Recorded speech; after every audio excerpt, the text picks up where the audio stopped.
এইবার আসা যাক যে একটি আদর্শ ঘর আমরা কিভাবে তৈরি করব, কিভাবে একটি আদর্শ ঘর তৈরি করা উচিত।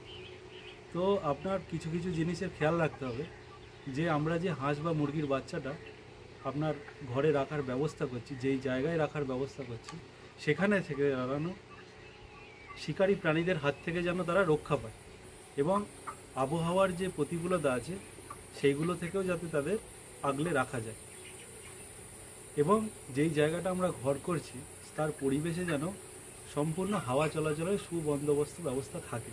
কারণ যত হাওয়া চলাচল করবে আপনার ঘর তত দূষণমুক্ত থাকবে। নমস্কার।